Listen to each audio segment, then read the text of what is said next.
Hey guys, what's popping? I'm Jasper from Team 15403 Vision Robotics, and today I'm going to be teaching you about chaining. So first, disclaimer, I'm using a specific type of chain breaker, but each chain breaker has essentially the same types of pieces. So to start off, we take our chain, and there's two different types of ways to actually break chain.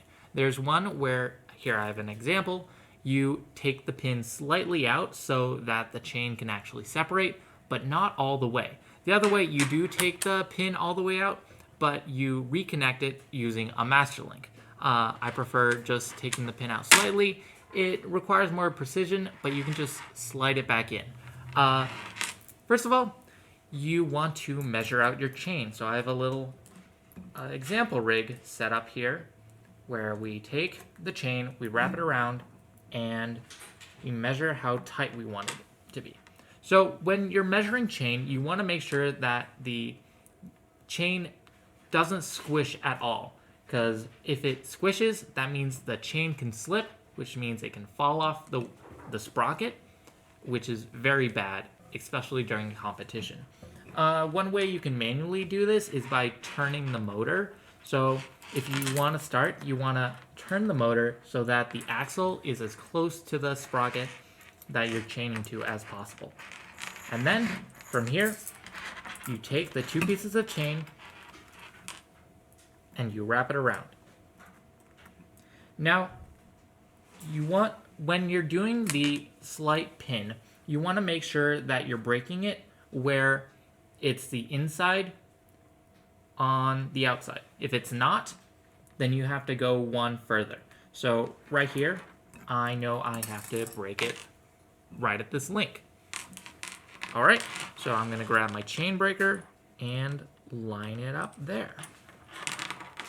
Now, I'm using a Rev Robotics chain breaker, so I can put in the description a link to their video on how to actually use their chain breaker, but this is more how to chain your robot.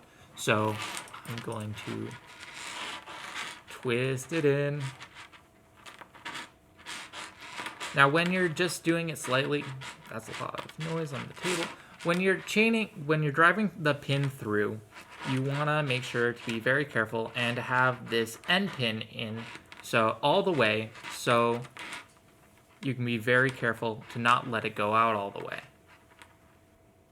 Now, every once in a while, you want to take the pin out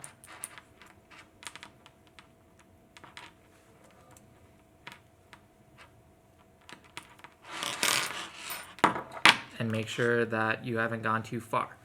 See, I did it just perfectly.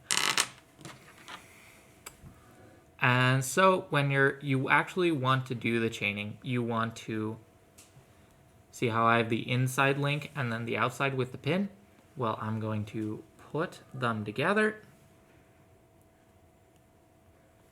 And then, so on your different pieces of the Rev chain breaker, you also have the one screw where you can push pins back in. So I'm going to take it out and put the pin into the little hole and screw it back in.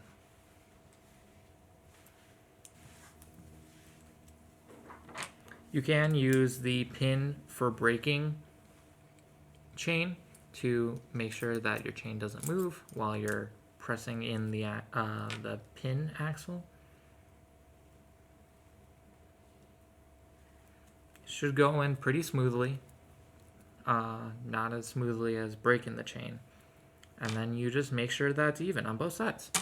And then voila. Make sure to take both sides out.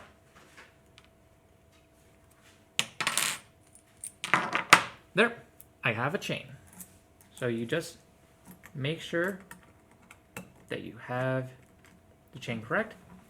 I realize because my chain's a little loose that I'll need to manually turn the motor to make sure I don't have any slack. Make sure that your chain is always on the sprockets. Right there. Now I would tighten down the mount so that it doesn't move in actual competition. But right here, it's looking pretty good. So that's the basics on how to chain, at least with the pin. If you want to use a master link, I have an example right here. You use these special pins that have a hole, a little bit of a thinner pin through.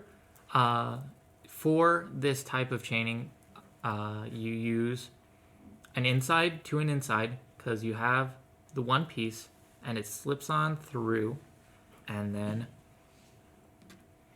you put on the next piece, and then you slip on the other end of the link, and then you slip on the master link.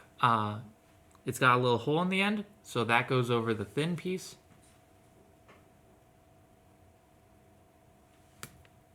And then on through the next one. You can use pliers to get these on and off.